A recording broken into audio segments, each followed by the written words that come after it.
Poderíamos chamar isso de o Serrano, mas não é só isso, né? Ou seja, nós dois somos Miguel Serrano, e o que muita gente não sabe, Lático, como você está, cara, é que nos conhecemos há um quarto de século. Como você está? Exato, sim, sim, você era um garoto e eu era um pouco mais velho que você, continuo sendo, mas sim, sim, temos o mesmo nome, o mesmo sobrenome, trabalhamos com a mesma coisa. Bom, você é um pouco mais bonito, mas eu uso óculos. Poxa, olha, você está numa fase, é um estiloso, já te vi aí sem camisa, cara, você está bem, e ainda por cima morando aí no sul, pô, pegando sol e tudo, cara. Procuro manter uma boa cor, que é o importante. Pô, ainda por cima perto do mar. Já vou voltar a morar lá de novo. Ontem à noite vimos um momento em que vou te dizer o que penso, e aí você se aprofunda. Eu digo, esse cara está desesperado para, obviamente, falar. Está claro que ele mudou, deu uma guinada, porque antes teria que ser outro treinador. E ele disse: chegou o sábado, as votações são no domingo, e aqui temos que anunciar esse cara, mesmo que não o tenhamos. Sim, dizer que vamos conversar com ele na segunda-feira. Claro, no começo soa forte, mas depois você percebe que é meio blefe. O representante do clube saiu dizendo que ele está muito, muito satisfeito lá e que não gostaria. E isso é um baita chute, né? Você acha que isso vai prejudicá-lo mais do que ajudá-lo ou pode relançá-lo? Eu acho que isso vai prejudicá-lo do ponto de vista da comunicação eleitoral. Acho que é um erro, ou seja, para dizer o que diz o comunicado, que além disso é enorme, ou seja, o que eles mandaram para ver nos celulares fazia a cabeça das pessoas explodir. Eles dizem: gostamos muito do Klopp. O Klopp seria perfeito. Sabemos que o Klopp não quer treinar, mas se ganharmos na segunda-feira. Ele liga para o Raul e como o Madrid é o Madrid, porque existem times, mas existe o Madrid, então ele não quer treinar. Mas para o Raul ele diz que sim, é uma declaração de intenções. Claro, eu gosto do Klopp, minha mãe gosta do Klopp e o Florentino Pérez gosta do Klopp. Mas é que o Klopp não quer treinar, e portanto dizer que você gosta do Klopp, para que as manchetes sejam Klopp é o treinador do Henrique Riquelme, é tentar tratar o sócio como bobo. E de verdade, Miguel, o sócio do Madrid não é bobo. E eu acho que o Henrique Riquelme até. Eu acho que até os últimos 2 dias ele fez uma campanha impecável, muito meritória, e temos que agradecer a ele por haver eleições. Mas acho que isso no final, acho que prejudica muito ele. Ou seja, essa é a minha sensação. Bom, é o entre, ou seja, é o treinador que ele escolheu para tentar convencê-lo. Mas claro, e além disso, se você perceber, o comunicado é tão longo, cara, que você diz uma coisa tão concreta, eu perdi, Claro, fica dando muitas voltas. Sim, vai se justificando para que, olha, no final ele vai acabar dizendo que sim, porra. Veja, quando li o comunicado, pensei que talvez eu tenha tentado ligar para esse cara várias vezes e ele nem atendeu, dizendo: seja presidente primeiro e depois conversamos. Mas já percebe que estou tranquilo aqui. Não tenho essa intenção. é que é. Ou seja, Florentino Pérez, o Real Madrid tenta, conversa com Klopp em novembro. No final de novembro, Xabi Sabialoso ainda está no banco e conversa no começo de maio, no dia 2 de maio, sexta-feira, através de Anas Lagar-Lagari, que é a pessoa que tem o contato direto com o entorno de Klopp e com o próprio Klopp. Não sei se é uma reunião presencial, se Anas vai para Maiorca ou para outro lugar internacional. E em ambos os casos, Klopp diz a ele que não quer treinar e que muito menos voltaria a comandar um banco tão difícil quanto o do Real Madrid. Ou seja, aos 58 anos e depois de 2 anos sem treinar, a recomendação médica para ele é: ei, você vai querer voltar a treinar? Perfeito, mas busque algo mais leve, uma seleção, algo que não te desgaste diariamente. Ou seja, não é que Klopp não goste do Madrid como ele não iria gostar do Madrid? Claro que ele gosta, mas a exigência de treinar o Real Madrid o Klopp não consegue encarar. Você acha que Klopp, que disse não ao Real Madrid, vai dizer sim para um candidato à presidência do Madrid? Não fazia sentido. Claro. Quem você acha que ele tinha antes? Porque está claro que ele tinha outro. E disse: olha, se eu falar aqui de um Arteta ou de um Emery, não vou convencer o pessoal, então vou jogar alto porque talvez eu já saiba que vou perder, né? Ele tenta uma aproximação com Xabi Alonso antes que Xabi assine com o Chelsea. Veja só, e Xabi nem sequer o atende dizendo: eu vou voltar para o Madrid por causa dele. Claro, para ele era uma figurinha muito valiosa, teria sido uma. Ele sonda o Cesc Fábregas porque quer um treinador jovem, um treinador para mostrar serviço, já que para o Florentino jovens não servem, para mim servem. Cesc diz que não, que ele vai treinar pelo menos mais um ano no Como para saborear essa classificação para a Champions. E com quem ele chega a um acordo de vontades, que é um acordo dizendo: olha, se as circunstâncias permitirem, se eu for presidente e eu te oferecer os termos econômicos que conversamos, você assina com o Real Madrid. Com Arteta, na sexta-feira passada, enquanto na noite de quinta-feira, a menos de 48 horas da final da Champions. O que acontece? Que quando ele escolhe Raul em vez de Hierro, os dois dizem para ele: Henrique, se você for com Arteta, a gente perde. Se há uma chance de ganhar as eleições, é com Klopp. Ou buscamos Klopp ou perdemos. E é aí que ele diz tipo, segura o negócio com Arteta, que é só um acordo de vontades que não exige nenhum tipo de compromisso de nenhuma das duas partes. Ou seja, um acordo de vontades é tipo, Miguel, quero trabalhar com você? Perfeito! Se a gente chegar ou não a um acordo depois, tudo bem. Então ele ficou mudando de opinião e vendeu o contrário. Ele vendeu a ideia que delegaria, que criaria uma estrutura profissional e que faria na parte esportiva o que o diretor esportivo mandasse. E isso não foi cumprido. E isso, para mim, é uma grande mancha na candidatura. Ei, e sobre o Haaland, o que tem? Porque aqui eu digo, se isso for mentira, o jogador está a um tweet de acabar com a candidatura desse cara e dizer que isso não é verdade. No entanto, o jogador não fez isso. Como você vê isso? Não. Disso eu sei que no sábado passado, faz exatamente uma semana, ele conversou com o pai do Haaland em Marbella, como publicou o El Mundo. E isso é verdade. Fez o mesmo acordo de vontades que com o Fabregas, dizendo que, se tudo for cumprido, etc. E para mim, desde a candidatura do Riquelme, me garantem que existe a cláusula e que ela é inferior a 150 milhões de libras.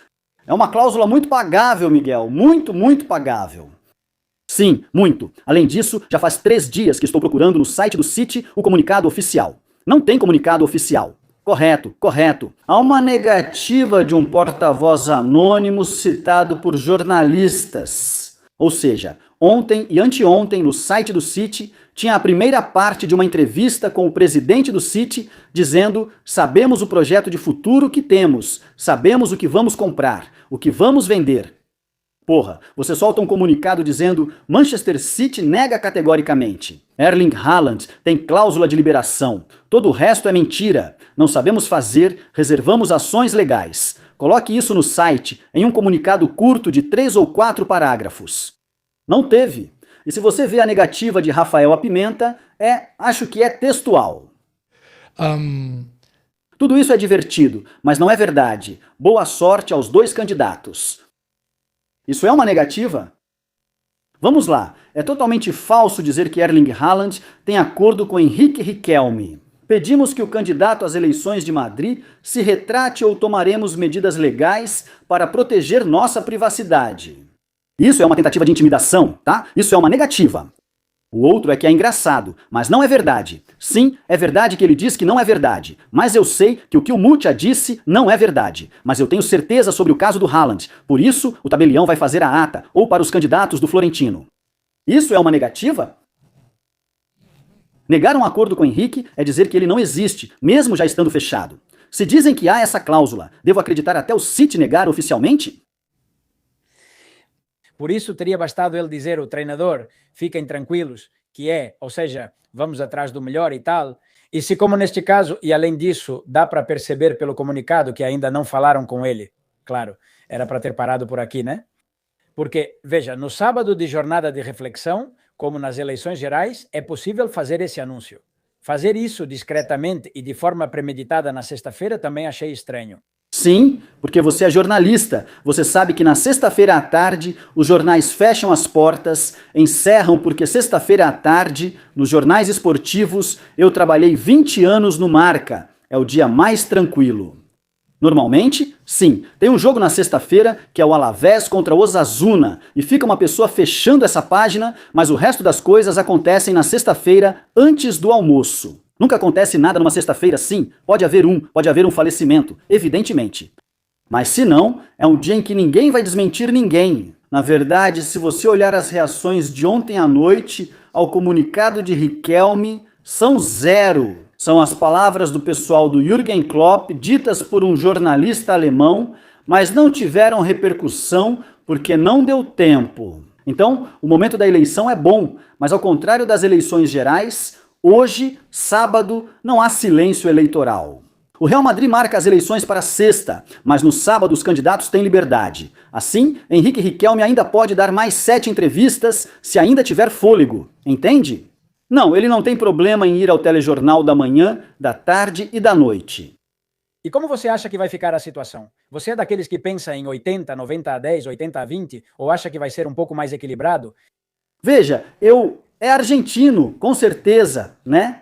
Sim, isso é certo. Até o comunicado de ontem à noite, eu achava que podia chegar a uns 30% presencialmente, e computando o voto por correio, onde Florentino aí é imbatível porque é uma estrutura que ele já trabalha há mais tempo, eu achava que poderia chegar talvez a uns 78 a 22, certo? Deixar o Riquelme com os 20% cravados, me parece que se as pessoas interpretarem o comunicado do Klopp como eu interpretei, acho que quando somarem todos os votos, tanto presenciais quanto por correio, acho que o Riquelme fica abaixo dos 20. Isso já é um resultado ruim para ele, que tinha feito uma grande campanha para mim até agora, ou seja, até ontem à noite. Claro, e além disso, pô, a gente aproveitou essa campanha, cara, porque no final das contas, depois de 20 anos, alguém que chega com tão pouco tempo e que pelo menos tenha, ou seja, li outro dia um tweet que me fez rir muito, agradecemos sempre ao Riquelme por ressuscitar Tutankhamon, que disse assim, pelo menos o outro falou, caramba, tenho que me mexer, né? O presidente ficou muito bravo, ou seja, queria debater, beleza? Quando ele já vê que tem o aval e tal, porque o Florentino pensava que ao convocar eleições, o Riquelme não teria o aval e, portanto, não haveria campanha eleitoral, anunciaria o Mourinho no dia 2 de junho não sei o quê. Ou seja, ele tinha tudo muito bem amarrado, né? Quando vê que há campanha e já começa a ficar furioso, diz, então quero um debate. E claro, os assessores dele dizem, não, presidente, que sim, que debate, que sim, que o menino, que sim, que debatemos. E claro, você o vê no horizonte com Iker Jimenez e ele diz, eu? Eu pensava, eu tenho muito carinho por Florentino, a quem conheço há muito tempo.